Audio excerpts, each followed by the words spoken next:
Récemment, j'ai vu le nouveau Hellboy. Récemment, j'ai donc immensément regretté le talent d'un certain bonhomme mexicain au visage enjoué. Guillermo del Toro fait partie des réalisateurs que j'apprécie et respecte le plus au monde. Que ce soit ses tout premiers films qui, malgré le fait, j'en conviens parfaitement, ont pris un coup de vieux, restent excellents, à ses chefs-d'œuvre comme Le Labyrinthe de Pan, en passant par ses œuvres de pur divertissement comme Pacific Rim et Hellboy, ses détours sur une horreur romantique avec Crimson Peak, j'aime toute son œuvre. Pour de bien nombreuses raisons que je vais essayer de résumer ici rapidement. Del Toro est ce que j'appelle un conteur manuel. Alors oui, je sais, dit comme ça ne veut strictement rien dire, je sais. Del Toro aime les contes, les monstres, les créatures, les mythes et les légendes. Il les aime et les comprend en y apposant une vision que certains qualifieront de pessimiste, comme par exemple le Labyrinthe de Pan, où il nous dit clairement que ce sont bien les humains, les monstres et non les créatures magiques. Et il est manuel car il travaille et ce pour mon plus grand et immense plaisir avec des effets pratiques, avec un maximum d'effets pratiques.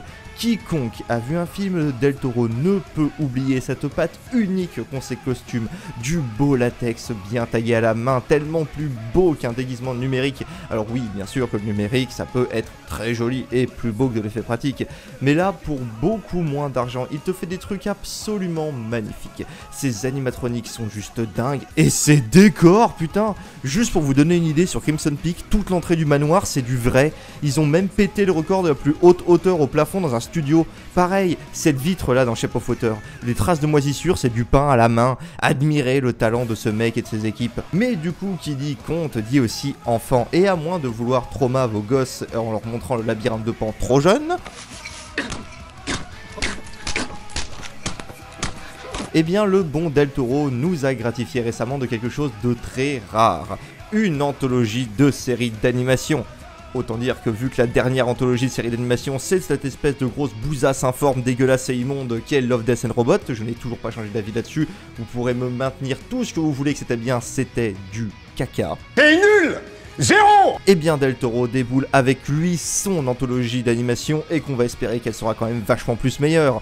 Tout d'abord paru en livre écrit par Del Toro lui-même, le projet fut pendant longtemps celui d'une série live à la Stranger Things et même celui d'un film Netflix, mais Del Toro déclara qu'il y avait trop à raconter pour un seul film. Et on peut dire qu'après 3 saisons de Trollhunter, 2 de Tribilo et les 2 qui vont arriver de Wizard, je pense qu'on peut le dire haut et fort, tu m'étonnes mec.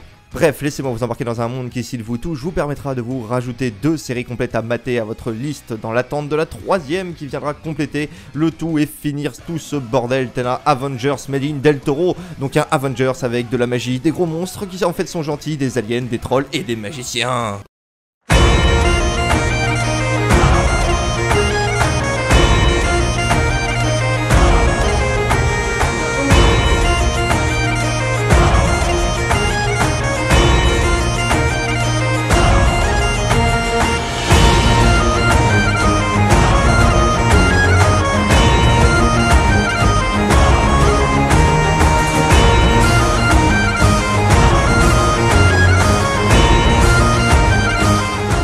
Alors, Trollhunter est un film indépendant norvégien de type found footage sorti en 2010 qui raconte l'histoire de jeunes faisant un reportage sur un chasseur de trolls. Quoi ? Comment ça c'est pas le bon chasseur de trolls? Je m'en fous, il est trop bien ce film, je vous jure, matez-le, c'est un des meilleurs found footage que j'ai vu de ma vie. Bref, Trollhunter ou chasseur de trolls en VF que j'ai maté pour une fois, nous raconte l'histoire de Jimmy Dulac, un jeune homme tout ce qu'il y a de plus normal, excepté qu'il vit dans la charmante petite bourgade d'Arcadia, et qu'à Arcadia, eh bien il y a des trolls. Mais genre beaucoup de trolls, et des vrais trolls, ceux qui vivent sous terre en redoutant le soleil qui les change en pierre.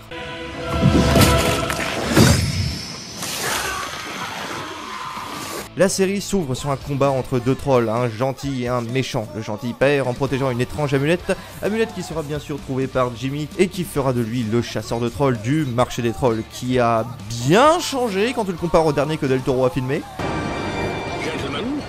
Welcome to the Troll Market.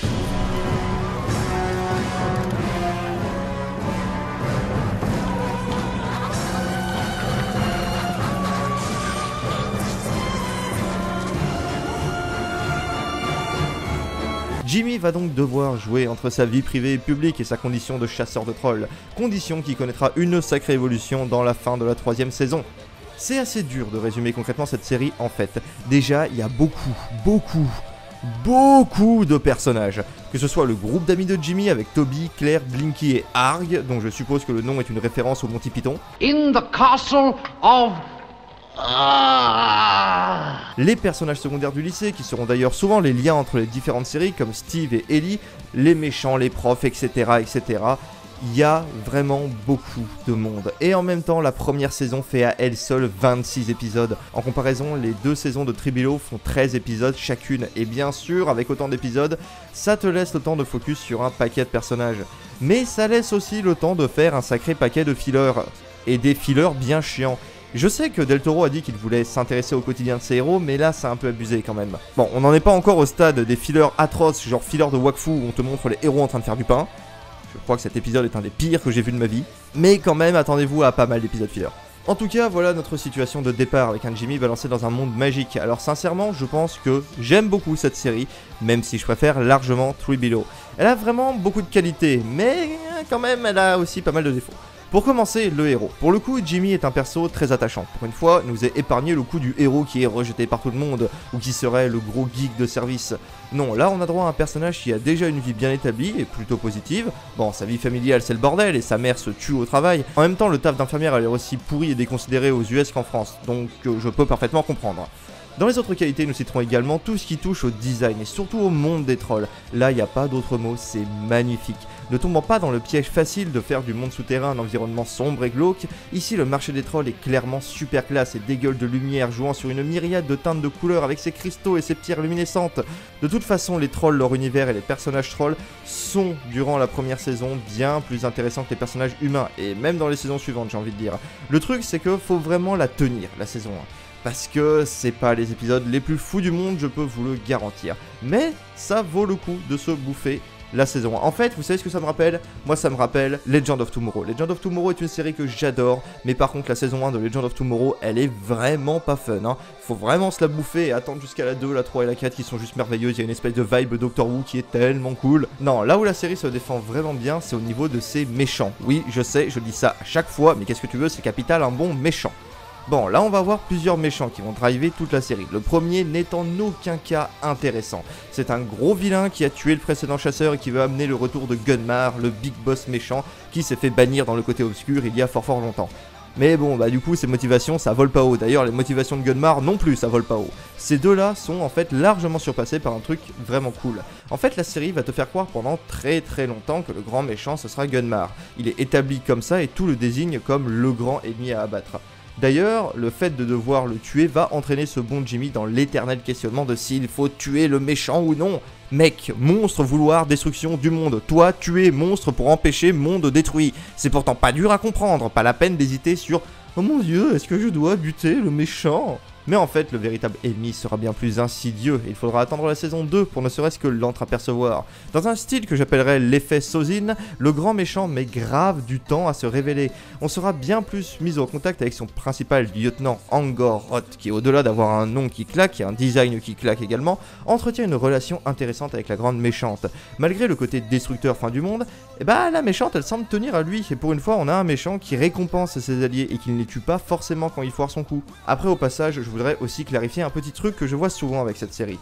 Cette série a été créée par Guillermo del Toro, tout l'univers a été créé par del Toro. Par contre, ça ne veut pas dire que la série est réalisée et écrite par le même homme. Si les 52 épisodes portent bien la mention créée par Guillermo del Toro, seuls 4 ont été réalisés par lui, étant des directes adaptations du bouquin.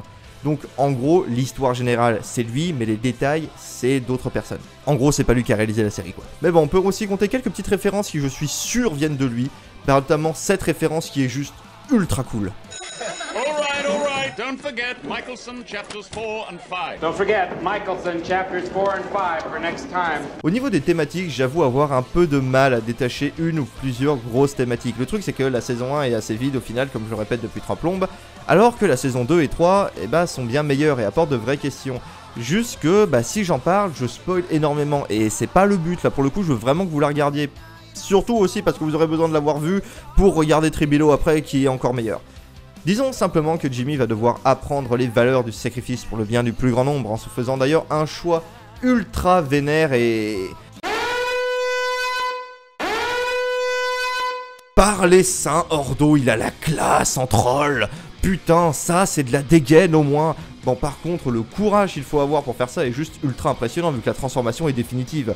Ça veut dire que le mec, il se coupe d'absolument tout ce qu'il connaît pour le bien du monde. Ok, c'était la seule chose à faire, mais quand même quoi, il a des couilles le perso là. Ah si, en grosse thématique bien drivée, on a tout un truc sur le racisme, mais pas comme on le voit d'habitude. Et ce notamment avec le personnage de Strickler et des changelins. Même si c'est jamais vraiment établi pourquoi, les changelins se font traiter comme des merdes par les trolls, et Strickler va rapidement passer du stade de vilain plutôt cool à celui de personnage au meilleur développement personnel de la série.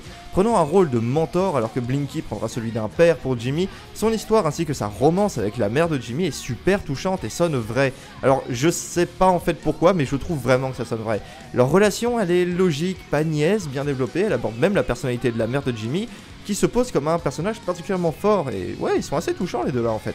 Bon après la série a ses défauts, déjà c'est trop long, vraiment trop long. Certains épisodes servent purement à rien à part à faire du remplissage. Et putain Toby, le personnage le plus insupportable de toute la série. Il est con, il est pas drôle, c'est une espèce de caricature dégueulasse des rôlistes et des geeks, et pas de bol, je fais partie des deux. Et vraiment, mais il la ferme jamais, ce con. Heureusement que Arg est là pour rattraper le niveau dans leur duo, parce que sinon ça aurait quand même été bien la merde. Claire a 2-3 moments de bravoure, mais franchement c'est pas le perso le plus ouf du monde. Je suis en fait bien plus hypé par les futures aventures de la team, et merci l'empereur, ils ont laissé Toby dans cette charmante ville d'Arcadia, certainement pour être à jamais débarrassé de ce boulet infâme et insupportable. Ou alors ça veut dire qu'on va se bouffer plus de Tommy dans Wizard, ce qui me fait terriblement peur. Mais avant de passer à l'autre série, je voudrais aborder un dernier truc. Je ne l'ai pas senti en VF lors de mon premier visionnage, mais Jimmy Dulac est mort.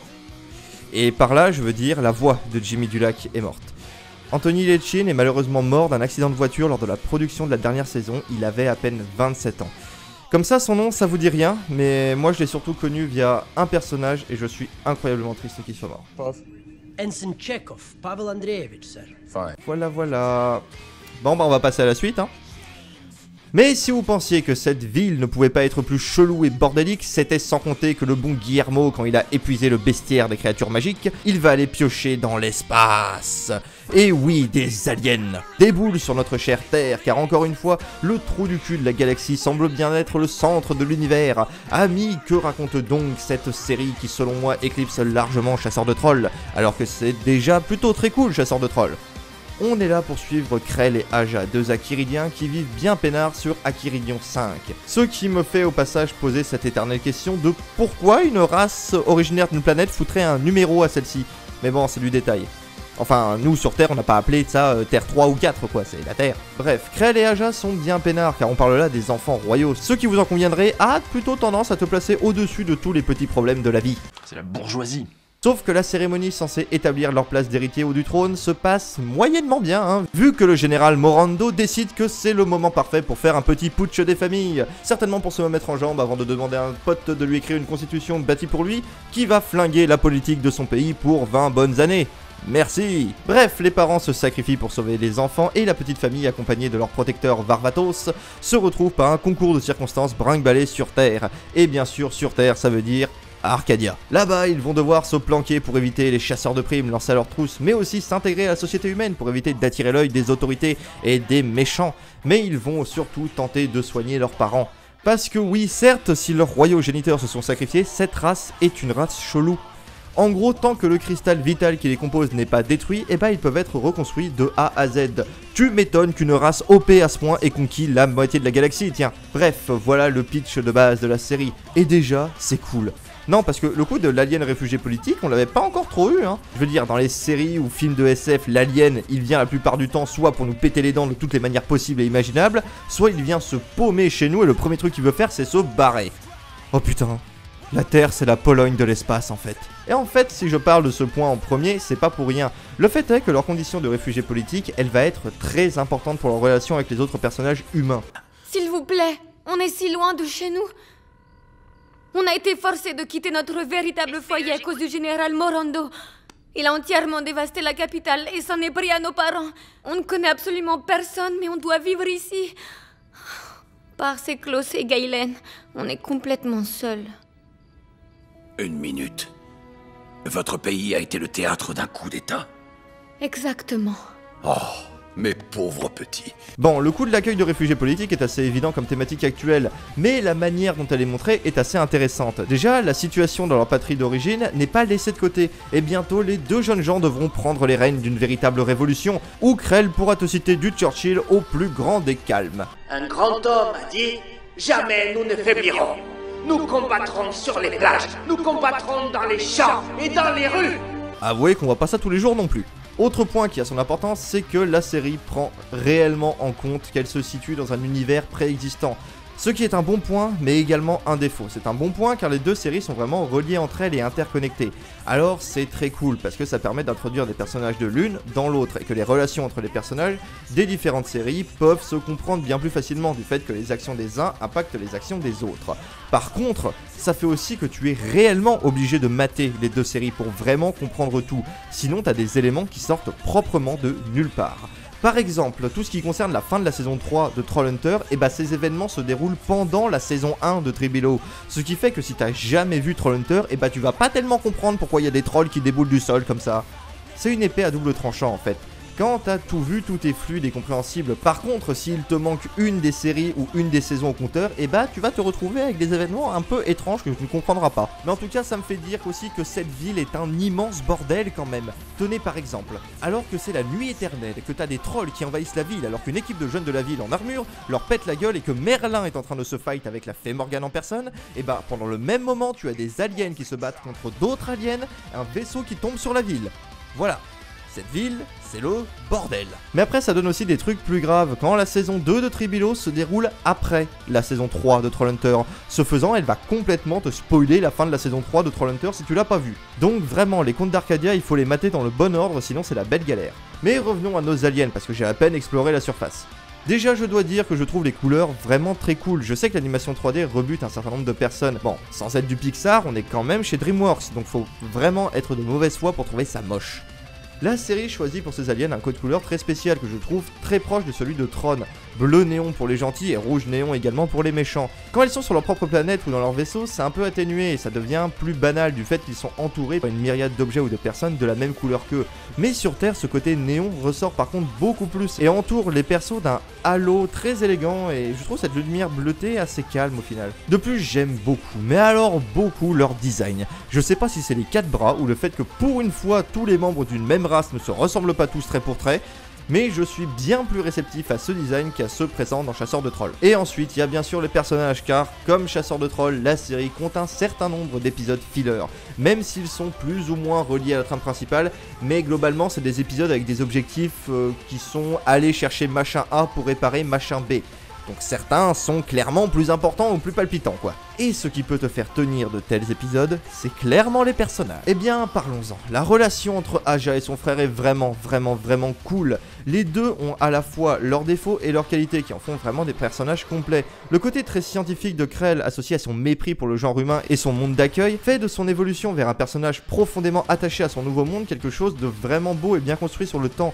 Quant à Aja, son passage de jeune fille qui refusait un trône et qui voulait être libre, à une future reine qui prend ses responsabilités et décide d'assumer son trône malgré toutes les obligations et restrictions que cela apporte, est vraiment bien foutu et se construit via son apprentissage du combat et de ses arcanes, notamment la vertu de la patience pour pouvoir mieux péter les dents de ton adversaire. Mais il y a également un petit détail qui me fait adorer ce personnage. Alors, je crois que c'est établi, j'ai un fétiche pour les accents. J'adore quand un perso parle avec un patois de ouf et un accent à couper au couteau.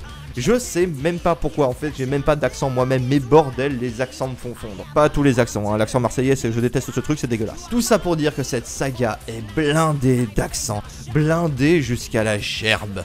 Et c'est le kiff absolu, même si ça fait se poser certaines questions. Aja a un accent russe à couper au couteau.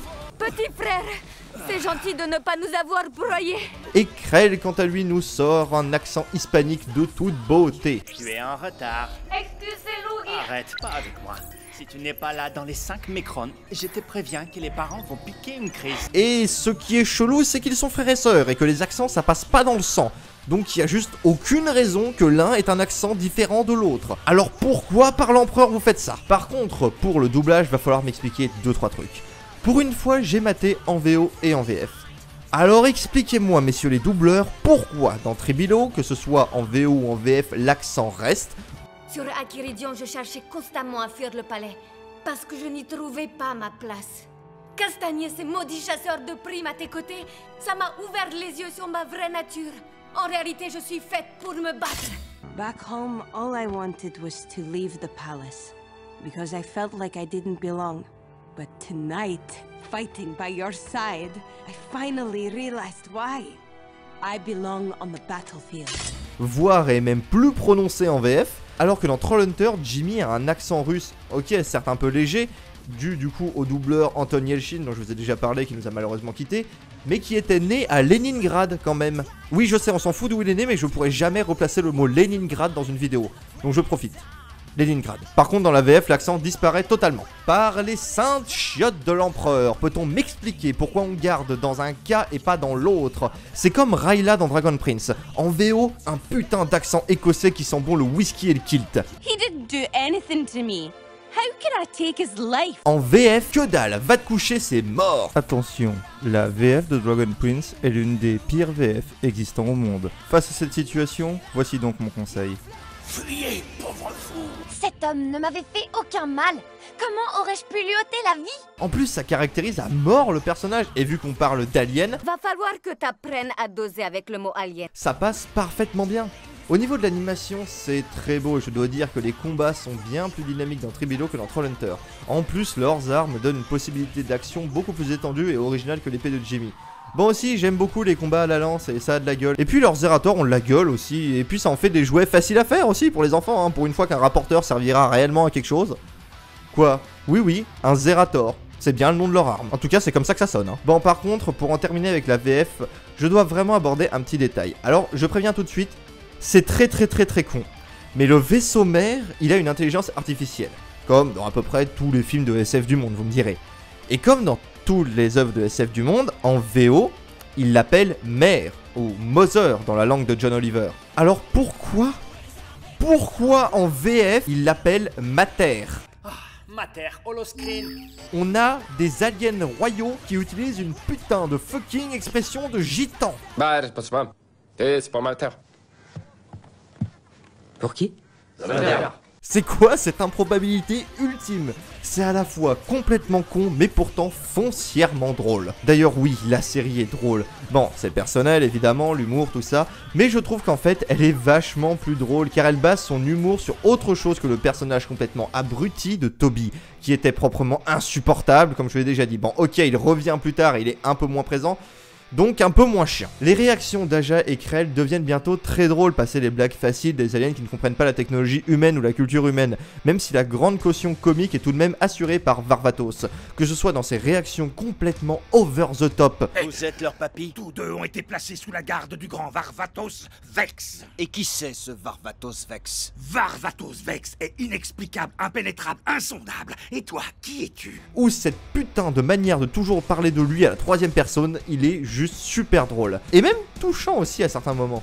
D'ailleurs, en parlant de personnages touchants, toute la relation entre Aja et Steve, qui sera vraiment le personnage qui passera du pur connard au début de Trollhunter à celui de vrai héros à la fin de Tribilo, est vraiment bien buildée et assez touchante et assez bien foutue. D'ailleurs, vraiment, le perso de Steve, je trouve son évolution assez exceptionnelle, passant d'un cliché de bully à un perso pour qui on développe vraiment une infection. Mais bref, tout ça pour dire que même si c'est un peu niais, leur relation elle est sympa à regarder évoluer. Sans deck en plus, c'est un vrai couple quoi. Il y a des sacrifices à faire des deux côtés pour que ça marche. Des compromis à atteindre, etc. etc. Ouais, c'est bien écrit quoi. Et c'est cool à voir dans une série comme ça. Puis elle arrive à te faire des vrais moments d'ambiance trop cool cette série. Tiens, regarde-moi ça. Welcome home, kids. You're just in time for supper. Supper. And just in time to die.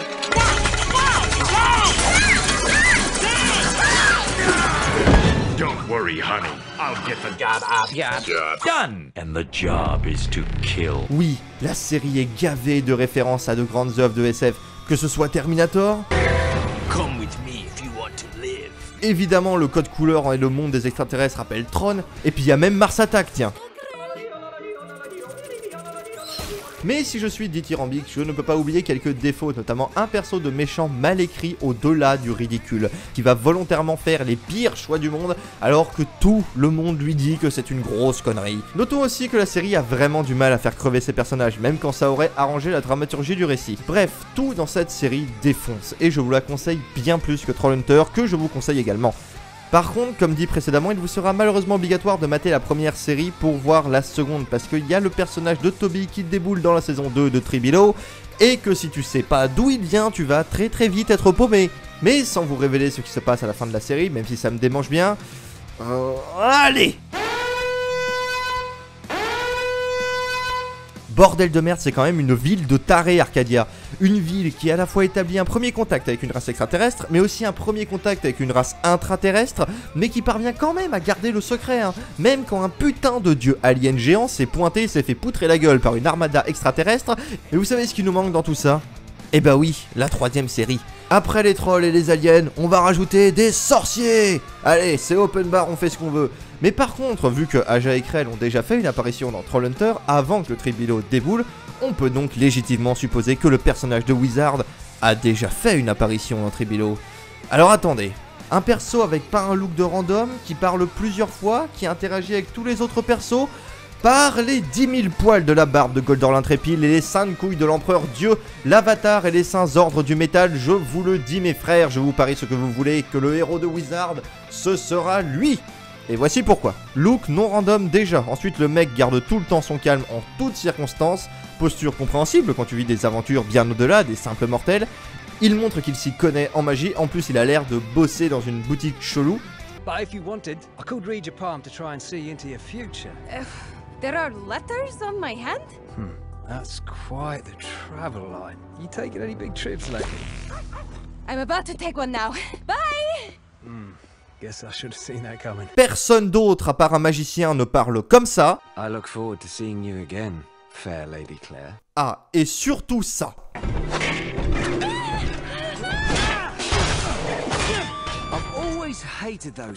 Alors déjà il défonce un troll géant en 2 coups de guitare alors qu'une seconde avant on avait vu ça. Et surtout, il les connaît, il sait ce que c'est. Je vous dis donc que vous verrez que j'ai raison, ce sera lui, le personnage de Wizard. Et c'est sur ces belles paroles que je conclurai, en attendant de vous retrouver évidemment pour vous parler de la future série Wizard qui, je l'espère, sera de grande qualité. Quant à moi, eh bien je vous conseille énormément de regarder cette série, énormément de vous plonger dans la filmographie de Guillermo del Toro, et de regarder aussi Trollhunter, le fun footage que je vous ai mis au début, parce que sans déconner, ça défonce. Si vous avez envie de soutenir la chaîne, vous pouvez passer sur le Tipeee, vous pouvez également passer sur le Discord, où vous pourrez parler avec la communauté et avec moi-même, vu que j'y suis quasiment tout le temps. Et quant à moi, je vous dis à bientôt, et salut!